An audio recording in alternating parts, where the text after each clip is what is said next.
नमस्कार, आप देख रहे हैं न्यूज 9 भारत और मैं हूं आपके साथ अशोक चौहान। देश और दुनिया की तमाम खबरों पर आइए डालते हैं एक नजर। वहीं अमेठी में अनुज प्रताप सिंह के एनकाउंटर का मामला, मृतक की बहन अमीषा ने एनकाउंटर पर उठाए सवाल। ये कानून वास्तव में अंधा है, कोई इंसाफ नहीं मिल रहा है। 35 से 40 मुकदमे वाले खुलेआम घूम रहे हैं। मेरा भाई निर्दोष था, उसको एनकाउंटर में मारा गया। सरकार के एनकाउंटर करने का रवैया ठीक नहीं है। डकैती में शामिल सभी का इनकाउंटर होना चाहिए। सजा देने का काम कोर्ट का है, एसटीएफ का नहीं। मेरे भाई को विपिन सिंह और विनय ने फंसाया है। सुने उसकी जुबानी। आपने पहले भी अंदेशा जताया था, क्या कहना चाहती हैं? सर, हम यही कहना चाहते हैं कि पुलिस की वर्दी दी गई है तो उसका गलत फायदा न उठाएं। जिसके ऊपर 36 केस है उसका भी इनकाउंटर करवा देते। जिसके ऊपर एक केस है बेगुनाह उनका भी इनकाउंटर करवा दिए हैं ये लोग। अगर इसमें 15 लोग शामिल हैं, 14 लोग शामिल हैं तो सबका इनकाउंटर होना चाहिए। ये जो दिखाते हैं ना, ये कानून वास्तव में अंधा है। कोई इंसाफ नहीं मिल रहा है। हम लोगों के ऊपर क्या बीत रही है। हम लोगों की माँ भी नहीं है, पिता हैं हमारे बड़े भाई थे। अगर हमारे पिता कुछ हो गया तो हम लोग सारे कौन थे? हमारे भाई ही तो थे। उन लोगों ने उनका भी बेरहमी से इनकाउंटर कर दिया। हम यही चाहते हैं कि सबका इनकाउंटर हो, इंसाफ मिले।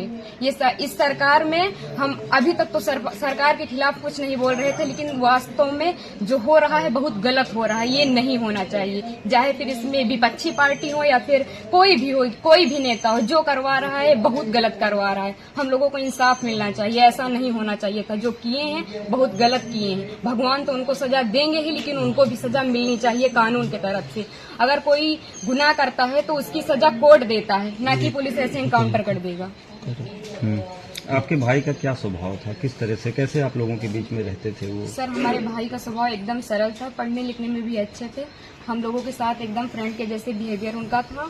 और गए थे तो बात भी होती थी और हम लोगों से बहुत ज्यादा उनको लगाव स्नेह था, जैसे कि हर एक भाई बहन में होता है। और आज ये सुनने के बाद जैसे लग रहा है कि हम लोगों के जमीन पैर से एकदम खिसक गई हो।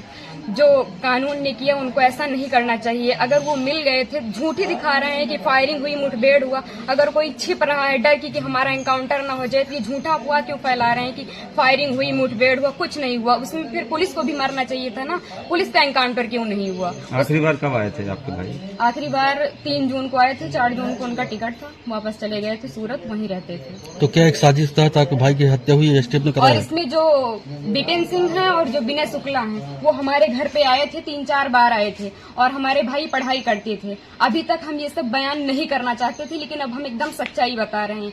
वो लोग उनको लालच देके कि ऐसा गाड़ी होगा, बंगला होगा, वगैरह वगैरह, जबकि भगवान का दिया सब कुछ हम लोगों के पास है, सब कुछ है। लेकिन फिर भी उन लोगों ने लालच दिया और लालच में ले जाकर उनको सूरत में एक केस में फंसा दिया। उसके बाद वो थे कि नहीं थे न ये हम लोगों को पता है।